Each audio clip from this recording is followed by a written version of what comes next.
Assalamu alaikum wa rahmatullahi ta'ala wa barakatuh. Inna alhamdulillahi na'muduhu wa nashkuruhu wa nasta'inuhu wa nu'minu bihi wa natawakkalu alayhi. Idman yahdi Allahu fala mudilla lahu wa man yudlil fala hadiya lahu. Wa nashhadu an la ilaha illallah wa nashhadu anna Muhammadan abduhu wa rasuluhu. ونصلي ونسلم على أشرف المرسلين سيدنا محمد وعلى آله وصحبه والتابعين وتابعي تابعين بإحسان إلى يوم الدين وبعد. Akí Ọlọ́run o, Olúwa o ṣé o, ìkẹ́ àti ìgẹ́ Ọlọ́run tó pọ̀ kó máa bá òjíṣẹ́ ńlá Ànábì wa Muhammad sallallahu alayhi wa sallam. Mo kí gbogbo àwa tá ń wo ètò yìí, yóò dára fún wa, Olúwa yóò bùkún ẹnìkọ̀ọ̀kan wa. Ètò tí a mú wá ní àṣálẹ́ yìí, àkọlé rẹ̀ ni àyẹ̀wò ṣíṣe síwájú ìgbéyàwó. Tí lọ́kọláya bá fẹ́ fẹ́ra wọn, irú àwọn àyẹ̀wò wo ni wọ́n máa ń ṣe? Oríṣiríṣi ni. Ìmíì wà tí wọ́n ń ṣe tó jẹ́ wípé ní wọ́n ó máa lọ sọ́dọ̀ àwọn alálùfáà tàbí àwọn wòlíì tàbí lọ́dọ̀ pásítọ̀ láti lọ ṣèbéèrè wípé ǹjẹ́ ìràwọ̀ àwọn tilẹ̀ bára wọn mu. Wọ́n á tún máa lọ béèrè ṣẹlẹ̀mí gígùn ni, ṣé kìí ṣẹni tí ó kú lójijì tí ó dàhún sí polombo. Ṣáláàsìkí ni, ṣáàsìkí wà ń bẹ̀, ṣé fọkànbalẹ̀ wà ń bẹ̀, ṣó dára àbí ò dára. Gbogbo eléyìí làwọn èèyàn máa lọ béèrè lọ́dọ̀ àwọn aláyẹ̀wò pé kan tó fẹ́ ra wọn. Àkọ́kọ́ nìyẹn o. Ìkan tún wá wà tá à ń pè ní tàwọn olóyìnbó medical check-up. Wọ́n á lọ ṣàyẹ̀wò ní ọ̀dọ̀ àwọn onímọ̀ dókítà láti lè mọ̀ bóyá wọ́n tiẹ̀ lè fẹ́ ra wọn. Gbogbo irú àwọn eléyìí kí lẹ̀sìn wa, ẹ̀sìn Islam, kí ló sọ nípa rẹ̀? Ẹ máa bá mi ká lọ.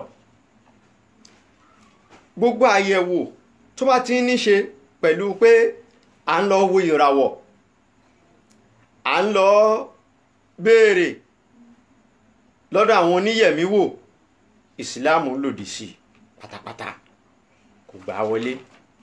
Ìdí rèé tí òjíṣẹ́ ńlá Ànábì wa Muhammad sallallahu alayhi wa sallam tó fi ṣe àgbékalẹ̀ náfìlà rákà méjì kan fún gbogbo ìgbésẹ̀ tá a bá fẹ́ ṣe, láti pé kí a máa fi béèrè sí bóyá ó dáa àbí ò dáa. Báwo là á ṣe yan náfìlà náà? Ó ń ṣe Ọlọ́run sallallahu alayhi wa sallam ó ní ká ké Fátíhà lórí rákà àkọ́kọ́, ká ké Kúl yā ayyuhal kāfirūna tẹ̀lé. Bá a bá ṣe yùn tán, ká ké Fátíhà lórí rákà ẹlẹ́ẹ̀kejì, Kúl huwallāhu ká ké tẹ̀lé. Tá bá ti kí rákà méjì, ká sálámọ̀. Lẹ́yìn yẹn ó wá fún wa ní hútúbà tá a kà.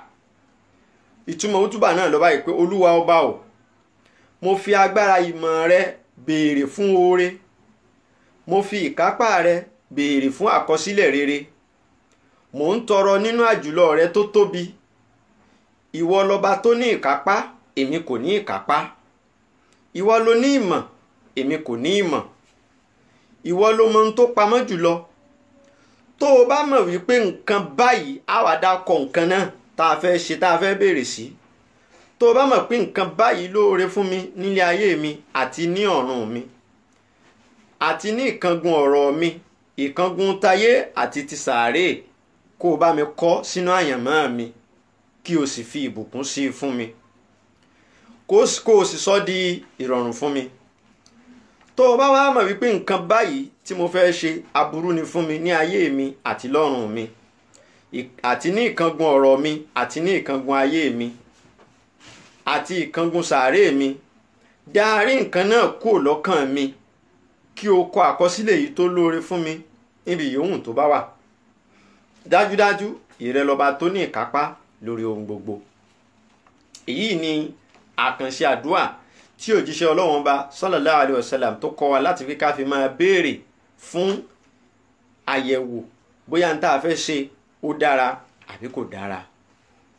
ẹ rí wípé láyé tá a wà lénìí tọkùnrin bá fẹ́ fẹ́ obìnrin yóò dúró pé tóun bá tí ì bá sùn òun ò lè fẹ́ wọlé o, àfi kóun ó yẹ̀bẹ̀ wò kóun mọ bíbẹ̀ ṣe rí. ìyàwó náà dúró pé àfi káwọn jọ mọ̀ kóun mọ̀ bóyá ọkùnrin ó ń ṣẹ́jú méjì péré tí ó ti sáré da gbogbo tọwọ́ rẹ̀ lẹ̀ ni, tí obìnrin náà máa dúró pé òun fẹ́ mọ̀ irú ọkùnrin tí òun yàn láàyò yìí. irú ayé tá a wá wà yìí, kàkà tá a fi máa dára wa láàmú lórí wípé mo fẹ́ yẹ̀bẹ̀ wò, èyí tẹ̀sìn wa ò fàyè gbarú ẹ̀, kákúfẹ́ kàn ṣe kí ni o, káfẹ́ kàn di istikara tánàbí Muhammad kọ́ wa ká dì mú, ká fi yẹn béèrè. tó bá jẹ́ pé ó dáa ọlọ́run ó jẹ́ kó ṣeé ṣe, tí ò bá sì ní í dáa ọlọ́run ò fẹ́ kàn ní bá wa ṣe kí ni o, kò ní bá wa fi àṣẹ sí irú ẹ̀. ǹjẹ́ ìsìn Islam wá fàyè gbà kí àwọn òbí ìyàwó kí wọ́n dá ní májẹ̀mú pé tí ọkọ tó fẹ́ fẹ́ ọmọ àwọn tí ò bá mú èsì àyẹ̀wò wá tọ̀wọn dókítà káwọn rí báyìí, àwọn ò ní fún wọn ní ọmọ. táwọn òbí ìyàwó bá dúró pé ó dìgbà táwọn bá rí èsì àyẹ̀wò rẹ̀ táwọn rí pé nǹkan kan ò ṣe nú ọpọlọ, nǹkan kan ò ṣe nú ẹ̀jẹ̀, nǹkan kan ò ṣe ní abẹ́, káwọn tó lè fún lọ́mọ. ǹjẹ́ ó lẹ́tọ̀ọ́ kí wọ́n dárú májẹ̀mú bẹ́ẹ̀? tí wọ́n bá wá dárú májẹ̀mú bẹ́ẹ̀, ǹjẹ́ ó lẹ́tọ̀ọ́ fún ọkọ láti lọ pé májẹ̀mú wọn? Ànábì wa Muhammad sallallahu alayhi wa sallam ó ní wal muslimuna ala shurutihim illa sharitan arrama halalan aw ahalla haraman. ìtumọ̀ ni wípé gbogbo májẹ̀mú tí mùsùlùmí tí wọ́n bá jọ ṣe láàrin ara wọn, lópin ìgbà tí májẹ̀mú yìí kò bá ti sọ ohun tó lẹ́tọ̀ọ́ di èèwọ̀ tí ó sì sọ ohun tó jẹ́ èèwọ̀ di ẹ̀tọ́, àfi ká pé. nígbà tó ṣe pé ní irú májẹ̀mú tí wọ́n wí yìí kò pé kò bàrúnjẹ́, kò dírun lọ, kò dí sàká lọ, kò dí ájì lọ́wọ́, kò sí nǹkan kan nínú tí wọ́n ní á ṣe nínú ẹ̀sìn wa tó dí lọ́wọ́, kí wá ló dé tá a sọ pé à ní tẹ̀lé. so nítorí bẹ́ẹ̀ irú májẹ̀mú bẹ́ẹ̀ àfi kí ọkọ yẹn tó wáyé pé lóòótọ́ ló níyàwó yẹn fẹ́, gbogbo àyẹ̀wò tí wọ́n bá béèrè fún kó lọ ṣe é. àyẹ̀wò ẹ̀jẹ̀ wà ń bẹ̀ tí wọ́n fi mọ̀ bóyá ó láìsàn kan nínú ẹ̀jẹ̀ èyí tí yóò affect ọmọ tí wọ́n bá bí. àyẹ̀wò míì tún wà tí wọ́n ń pè ní resource incompatibility test. irú eléyìí tán bá ṣe wọ́n á lè mọ̀ bóyá resource ẹ̀jẹ̀ wọn bóyá ó papọ̀. torí tí resource ẹ̀jẹ̀ tí ò bá ti papọ̀, irú ọmọ bẹ́ẹ̀ yóò ní jaundice sì rè yóò affect làákàyè ọmọ. so gbogbo irú àníwárápá, asthma, gbogbo irú eléyìí wọ́n á ti lè kó ọmọ yẹn já níbẹ̀ tí wọ́n bá ti ṣe. wọ́n tún lè fi mọ̀ bóyá ọkọ yìí ó ní HIV àbí hepatitis àbí èyíkéyìí nínú àwọn àtọ̀sí bíi sífílìsì àti bẹ́ẹ̀ bẹ́ẹ̀ lọ. àyẹ̀wò yóò ti jẹ́ wọ́n mọ̀.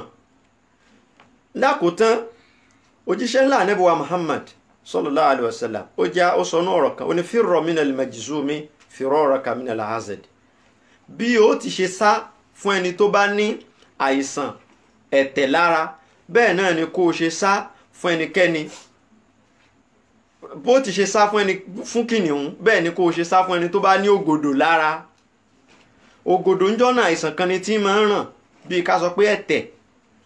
nítorí bẹ́ẹ̀ tọkọ ìyàwó bá ní àìsàn kan lára èyí tí ó yẹ pé ní yóò lè affect ìyàwó tàbí ọmọ tí wọn ó bí, obìnrin yẹn lé àǹfààní láti sọ pé òun ò ṣe mọ́, òun ò fẹ́. bẹ́ẹ̀ ni tó wá jẹ́ pé àìsàn tó ní yìí kìí ṣe àìsàn tí máa ń ràn, àmọ́ àìsàn yẹn kò lóògùn, wọ́n tún sọ yí pé obìnrin yẹn láǹfààní láti pé òun ò ṣe mọ́. nígbà ayé Sayyiduna Umar radiyallahu ta'ala anhu, ó ran arákùnrin kan ńṣẹ́ pé kó lọ gba sàká wá ní ìletò kan. ọkùnrin yẹn wá lọ gba sàká. nígbà tí ó fi dé, orobìnrin kan lọ́hùn tóhùn ó ti so igi rẹ̀, ó wá ń fún Umaru lábọ̀ wípé òun mà ti fẹ́ obìnrin kan, ó sì rẹwà pọ̀. Umaru ní tó kú oríire, Ọlọ́run bẹ́ẹ̀ fàlùbáríkà sí. àmọ́ ǹjọ́ sọ fún obìnrin náà pé àtọ̀ rẹ̀ ò lè dọ́mọ́? ó lóun ò wí fún un. Umaru ní ó yá gbéya kíákíá, má ti jókòó, lọ́ọ́ bá sọ fún pátọ̀ rẹ̀ ò lè dọ́mọ́, jẹ́ ó mọ̀, tó bá tẹ́ ẹ lọ́rùn tó bá fẹ́ fẹ́ ọ kó fẹ́ ọ, tí ò bá sì tẹ́ lọ́rùn kó tètè tẹ ìrìn àjò rẹ̀ síwájú. Ìyẹn kì í máa fi ibi ó kù sí pamọ́ fóbìnrin tó fẹ́ fẹ́. Ó mọ̀ pé nǹkan rẹ̀ kì í gbéra, ò sọ, ò wí fún. Ẹ wá fẹ́ra yín délé tán, fìtínà wá ń ṣẹlẹ̀. Eléyìí ìsìlámù ò sí ń bẹ o, kò lọ́wọ́ sí yín o. Ìsìlámù ò sí ń bí àbòsí o. Gbogbo nǹkan tó bá ti jọmọ́ bẹ́ẹ̀ báwọn ìsìlámù ò fẹ́. Gbogbo àìsàn tó bá sì lè kópa lára bá ìyàwó tàbí ọkọ nínú ìgbéyàwó, irú àìsàn bẹ́ẹ̀ ìsìlámù ò sọ pé tipátipá kí wọ́n fẹ́ra wọn o.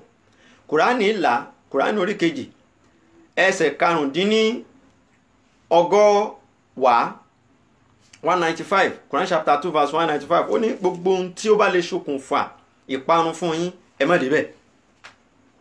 So a ní rí jù báyìí lọ láṣálẹ́ yìí. A tún máa tẹ̀síwájú àkókò kan náà ní ọ̀la inshallah ta'ala. Ẹ dákun abẹ̀yìn ni fídíò wa yìí ẹ bá wa share rẹ̀ kẹ́sì like page wa. Àdúrà tí inú gbà Olúwa ó bùkún wa, a ní dààmú. Ẹ jẹ́ á dúró lórí ìlànà tí òjíṣẹ́ ńlá Ànábì wa Muhammad fi wálé lórí. Subhana rabbika rabbil izzati amma yasifun wassalamu alal mursalin walhamdulillahi rabbil alamin. Assalamu alaikum.